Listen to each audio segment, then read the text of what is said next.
Ableist HOA Karen calls 911 cause I'm disabled and relaxing in a bikini at my pool. I've always had a pretty normal life, nothing too out of the ordinary. But this one situation with my HOA left me questioning everything. It started on a regular afternoon, something that could have happened to anyone. But trust me when I tell you it spiraled into something absolutely ridiculous. So, a little backstory to set the stage. I'm disabled. I've been using a wheelchair since I was in my teens after an accident that left me with limited feeling in my legs. I still do as much as I can on my own, but I need help with certain things like getting in and out of the pool, which brings us to the heart of this mess. My husband and I had been looking for a house for a while, and we finally found one that seemed perfect. It was a ranch-style house, no steps at the front, which was perfect for me. We were thrilled to move in, but the real selling point for me was the backyard. It had a pool, an in-ground pool with a fenced-in yard, giving me some privacy. I had dreamed about having a pool for years, and now it seemed like a reality. But, of course, things couldn't just be easy. As is typical when you buy into a neighborhood with an HOA, we soon got to know the board, particularly the president, Vanessa. She was this woman who had been part of the HOA for a while, and when she came over to welcome us, I couldn't help but notice the way she looked at me. It wasn't an overtly rude glance, but you could tell she was taken aback by the fact that I used a wheelchair. It was the kind of look you get when someone isn't sure how to react to seeing someone like me. I didn't think too much about it at the time, but looking back, I should have recognized that look for what it was, discomfort. Things started off fine enough, but over time, I noticed a pattern. Whenever there was an issue with the house or something related to the neighborhood, Vanessa would direct all her communication to my husband. Even though I was the one home most of the time, she'd always wait for him to be around before addressing us. At first, I brushed it off as just a weird coincidence, but after a while, it became clear that she was just more comfortable dealing with him. Then came the pool situation. I'll never forget it. As soon as we moved in, I started thinking about how I could use the pool more effectively. With my disability, getting in and out of a regular pool was a challenge.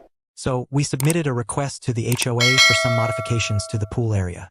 We wanted to install shallow steps with handles that would allow me to get in and out of the pool more easily. It seemed like a simple request, and we were even willing to cover the costs ourselves.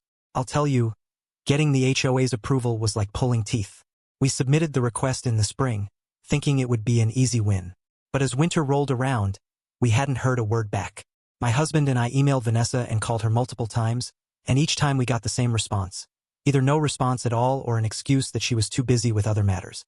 It wasn't until we started pushing harder that she finally acknowledged the request, but only to say it was a cosmetic change that didn't require urgent attention. The frustrating part was that we weren't asking for major renovations. It was a simple set of steps and a ramp that could be installed temporarily without modifying the pool itself. But to Vanessa, it seemed like an unnecessary inconvenience. When I would try to explain that this was a matter of accessibility for me, she would dismiss it with, "That's not really something the HOA needs to focus on" attitude. So, after months of waiting, we decided to take matters into our own hands. My husband did some research and found a set of pool steps that didn't require any permanent changes to the pool. They were just a set of stairs that could be placed at the edge of the pool, allowing me to sit on them and gradually get into the water. It was a good solution, but when we started installing them, Vanessa showed up at our door. She was furious. "You can't just install things without approval," she practically yelled, standing there with her arms crossed. My husband tried to explain that there was no permanent alteration to the pool, and the steps could be removed at any time. But Vanessa wasn't hearing it.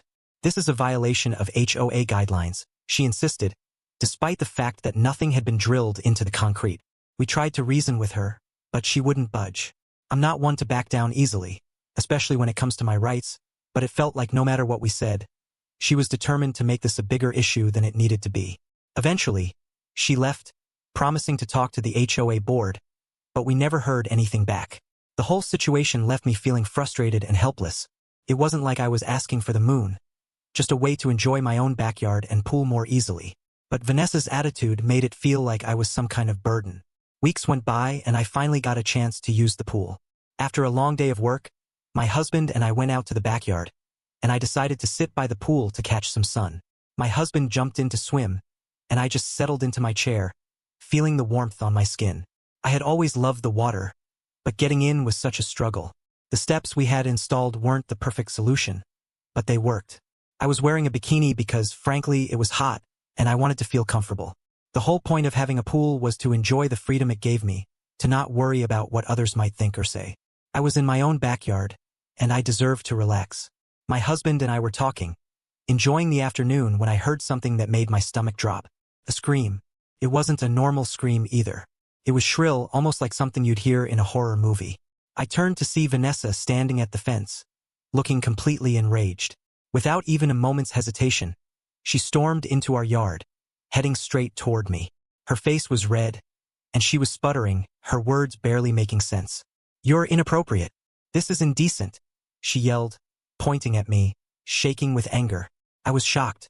My husband quickly got out of the pool, standing between Vanessa and me. "What's going on?" he asked calmly. He didn't raise his voice, but I could tell he was confused and concerned.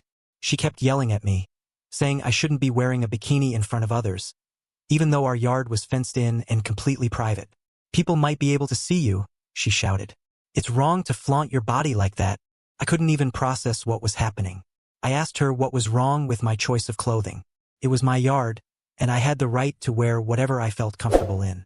But she wasn't listening to reason. She looked past me and at my husband, accusing him of letting me act inappropriately. And the worst part? She didn't even look me in the eye. She didn't even treat me like a person, just a problem to be solved. At that point, I felt like enough was enough. I had my phone in my hand, and I started recording. I wasn't going to let her get away with this. As she kept shouting, my husband calmly asked her to leave our property, but she refused. Instead, she did something that floored me. She called the police. I could hardly believe what was happening. My heart was racing as I watched Vanessa dial the police. It was as if she was trying to escalate the situation, making it far worse than it needed to be.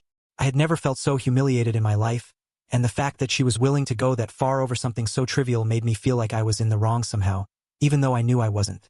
My husband, seeing how upset I was, took control of the situation. He spoke to Vanessa calmly, asking her to leave the yard so that we could deal with this like adults. But she refused, standing there with a smug expression on her face as she spoke into her phone. I could hear the operator on the other end, and Vanessa's voice was filled with a kind of certainty, as if she was convinced the police would be on her side. I was shaking at this point, feeling both angry and helpless. I didn't know what to expect, but within minutes, a police car pulled up in front of our house. I could feel the tension in the air as I watched the officer get out of the car, a tall, imposing figure who walked toward us with an air of authority. I could hear the siren in the distance fading away as I held my breath. The officer looked at Vanessa first, who pointed toward me with an accusing finger. "This woman is being inappropriate, officer," Vanessa said, her voice dripping with disdain. "She's flaunting herself in front of the neighborhood, and I don't think that's acceptable." I wanted to speak up, to tell the officer how absurd this whole thing was, but my husband stepped in before I could say anything. "We're in our own backyard, and my wife is wearing a swimsuit. She's not bothering anyone." The officer looked from my husband to Vanessa, his face unreadable. He asked to see our IDs, and we handed them over without protest. I could feel my anxiety rising, and I was sure that Vanessa was hoping the officer would side with her. But what happened next took me by surprise. The officer nodded as he looked at both of us, then turned to Vanessa. "Ma'am, there's no crime here. If this is your personal opinion about what's appropriate or not, I suggest you keep it to yourself." His voice was firm but not unkind. "This is a private property matter, and there's no legal issue with what's going on here." Vanessa's face flushed a deep red, and for a moment, she didn't know how to respond. She opened her mouth, clearly about to argue, but the officer cut her off. "If you have an issue with what's happening here, I suggest you take it up with the HOA, not the police." He then turned to my husband and me and gave us a nod of approval. "Carry on, folks. Enjoy your day." Couldn't believe it. After everything Vanessa had done, after all the stress and humiliation, the officer wasn't on her side. She stood there, utterly defeated, her face a picture of frustration. But before she turned to leave, she shot me one last look. It wasn't a look of anger. It was more like a warning. "You haven't heard the last of this," she said, and without another word, she turned and walked away. The moment the officer left, I finally felt like I could breathe again. But that relief didn't last long. As much as I wanted to just forget the whole ordeal, I couldn't help but feel this weight on my shoulders. I was now certain that Vanessa wasn't going to let this go. It wasn't about me. It was about her power over the neighborhood. She was the HOA president, and she wasn't about to let someone like me, someone who didn't fit into her narrow vision of what was acceptable, get away with it. That night, I lay awake in bed, my mind racing. I knew Vanessa wasn't going to just forget about the incident. I didn't know what she'd do next, but I was starting to prepare for the worst. The HOA had already been difficult to deal with, but now, it felt like things were about to get much, much worse. Over the next few days, I kept a low profile. I didn't want to make any more waves than necessary, but I couldn't ignore the sense of unease that had settled over me. Vanessa's words echoed in my mind. You haven't heard the last of this. And sure enough, a few days later, we received a letter from the HOA. The letter was brief but to the point. It was a formal notice of violation for unsanctioned pool modifications. Apparently, Vanessa had convinced the HOA board that the pool steps we'd installed violated some obscure rule about alterations to the pool area. There was no mention of the fact that the steps were removable and caused no permanent damage. Instead, the letter focused solely on the supposed violation and threatened us with fines if we didn't remove the steps immediately. I was furious. I couldn't believe that after everything we'd been through, the HOA was now trying to punish us for something so minor. But the more I read the letter, the more I realized that this wasn't just about the pool. This was Vanessa's way of getting back at me for standing up to her. She wasn't going to let me get away with this, no matter how trivial it seemed. We decided to take action. My husband and I consulted with a lawyer, and it didn't take long for us to understand that the HOA had no real grounds to enforce their demands. There was nothing in the HOA rules about removable pool steps, and nothing in the guidelines that said we couldn't make minor modifications to improve accessibility. Our lawyer wrote a letter to the HOA, stating that we would not be complying with their demands, and that they should expect to be taken to court if they continued to harass us. We also made sure to include a copy of the police report from the incident with Vanessa, just to further illustrate the point that we weren't backing down. The next few weeks were tense, to say the least. Vanessa tried to rally the HOA board against us, but without legal grounds, they didn't have much of a case. The more she pushed, the more it became clear that her personal vendetta was just that, personal. She wasn't trying to protect the neighborhood or enforce any kind of legitimate rules. She was just trying to control people, especially people like me. In the end, the HOA dropped the case. They had no choice. My husband and I were willing to fight them if necessary, and that was something they weren't prepared to deal with. While the legal battle was over, the emotional toll it took on me was far from finished. I felt like I'd been constantly fighting for my right to exist comfortably in my own home, and that left me exhausted. But the relief from the HOA's withdrawal of the case didn't last as long as I had hoped. Even though they dropped the legal threats, the atmosphere in the neighborhood changed. People who I'd once waved to while walking outside now avoided eye contact. It felt like everyone was whispering about me behind my back, especially after the news segment aired.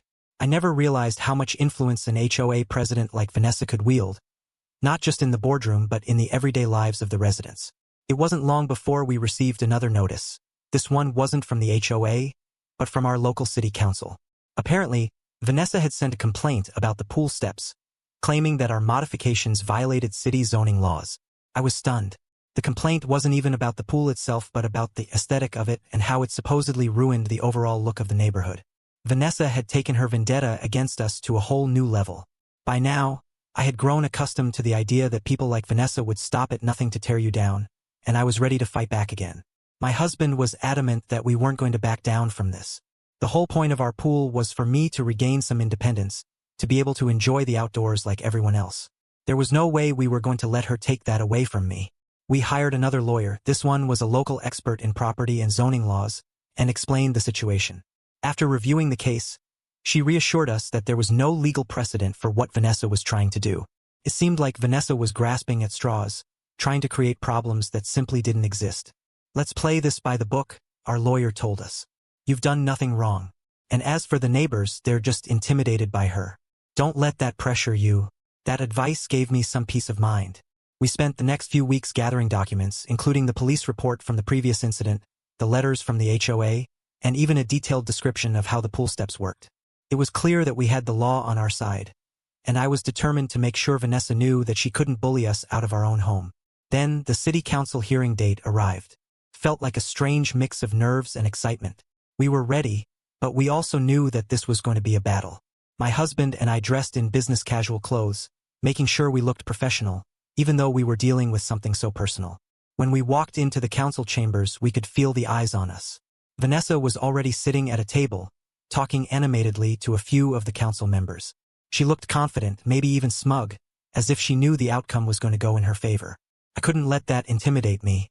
I was tired of being the passive one in these situations, and this was my chance to stand up for myself once and for all. The hearing started with the council members introducing themselves and explaining the process. We were asked to present our case first. My husband and I took turns speaking. I explained how the pool steps had been installed for my accessibility and how they could easily be removed if necessary. I shared how much the ability to enjoy the pool meant to me, not just as a luxury, but as part of my therapy and personal recovery.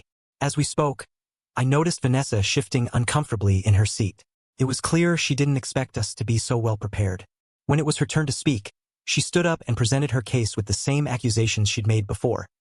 That the steps were a violation of neighborhood aesthetics, that they didn't align with HOA guidelines, and that they had caused a disruption in the neighborhood's harmony. But as she spoke, her tone became less about facts and more about personal opinions. It was clear to everyone that this wasn't about the pool anymore. This was personal. The council listened patiently, asking a few follow-up questions, and then it was time for deliberation. I was a bundle of nerves as I waited for their decision. After what felt like an eternity, they returned. One by one, the council members spoke up. After reviewing the details, including the HOA's actions and the city's zoning laws, we've concluded that the steps do not violate any codes or rules, one of the council members said. We understand that there's a personal disagreement at play here, but that does not give anyone the right to impose their own preferences on someone else's property. Another council member added, the city is in support of people making modifications that improve their quality of life, especially when it comes to accessibility. We can't side with someone who's just unhappy with how someone else is using their own space. The vote was unanimous in our favor. My heart soared as I realized that this battle was finally over. Vanessa sat there, visibly stunned, as the council adjourned the hearing. The relief that washed over me was overwhelming. I had won, and not only that, but I had done it with integrity, standing up for myself in a way that I'd never done before. In the following weeks, the news spread through the neighborhood that Vanessa had lost her fight against us. People who had been avoiding us suddenly started to approach us again, and many even apologized for not standing up to Vanessa earlier. Some residents shared stories of how Vanessa had been a bully to them as well, using her position to control and intimidate others. It was a strange feeling, knowing that I wasn't the only one she'd tormented. But the best part of it all was the sense of peace that finally settled over our home. The pool steps stayed, and I was able to enjoy the pool again without fear of someone trying to take it away from me. My confidence grew, and so did my sense of freedom. I knew that I would never let anyone dictate what I could and couldn't do in my own space again. As for Vanessa, she was forced to step down from her position as HOA president shortly after her defeat. Word of her behavior had spread, and the board members couldn't ignore the pressure from the other residents. She moved out of the neighborhood shortly after, and with her departure, the HOA became a much more manageable organization. For the first time in months, I felt like I could breathe easy again. This experience had taught me so much, not just about standing up for myself, but about the power of community. It reminded me that no matter how big or small, every voice counts. And sometimes you have to fight for what's right, even when the odds seem stacked against you. It wasn't just about the pool steps. It was about reclaiming my life and showing that no one should be made to feel lesser because of a disability or because they didn't fit into someone else's narrow view of the world.